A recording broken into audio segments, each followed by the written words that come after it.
पाकिस्तान पर स्ट्राइक सिर्फ भारत की तरफ से ही नहीं है, बल्कि अब आईएमएफ ने भी पाकिस्तान पर नकेल कसनी शुरू कर दी है। भारत आईएमएफ से लगातार कहता रहा कि पाकिस्तान एक आतंकी मुल्क है, उसे लोन देने का कोई मतलब ही नहीं है। पैसा देना मतलब वो पैसा आप टेररिस्ट की फंडिंग कर रहे हैं, आतंकवाद फैलाने के लिए पाकिस्तान को वित्तीय सहायता देना होगा।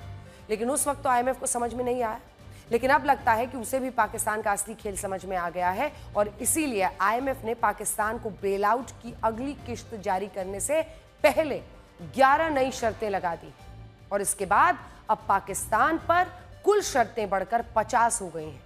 ऐसा लगता है कि आईएमएफ को अब शायद अपना पैसा डूबने का खतरा महसूस होने लगा। आईएमएफ की ओर से पाकिस्तान को दो टूक कह दिया गया है कि अगर ये शर्तें पूरी नहीं होती, इसमें से एक जो तस्वीर है वो दिखाई है ना, कि जो कटोरे में गिर रहा है, एक दो पैसा तो गिर रहा है, लेकिन अब शर्तें रख दी आईएमएफ ने, फिर उसे अगली किश्त जारी नहीं हो सकेगी अगर ये शर्तें वो पूरी नहीं करता है।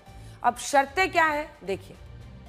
शर्त यह है कि पाकिस्तान को बिजली बिलों पर जो बिजली बिल है उनके, उन पर हाई सरचार्ज लगाना होगा, यानी बिजली और महंगी होगी वहां पर। आईएमएफ की बड़ी शर्त यह है कि वो पाकिस्तान का रक्षा बजट कम करना चाहता है।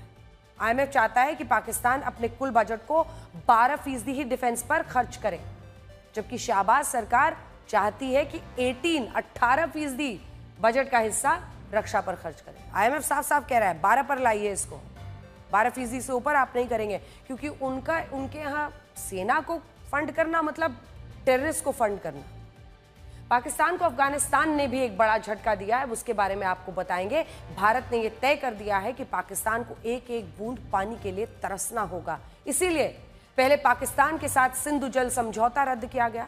अब भारत ने पाकिस्तान में अफगानिस्तान से आने वाले पानी भी रोकने का फैसला किया है। कैसे देखिए, भारत ने पाकिस्तान के खैबर पख्तूनवा प्रांत की जीवन रेखा काबुल नदी पर लंबित जो लालंदर शहतूत बांध परियोजना है, डैम परियोजना, उसको जल्द पूरा करने के लिए वित्तीय मदद की पेशकश की है। वहीं अफगानिस्तान ने कुनार नदी पर भी बांध बनाने की घोषणा कर दी है। इन दोनों नदियों पर बांध बनने के बाद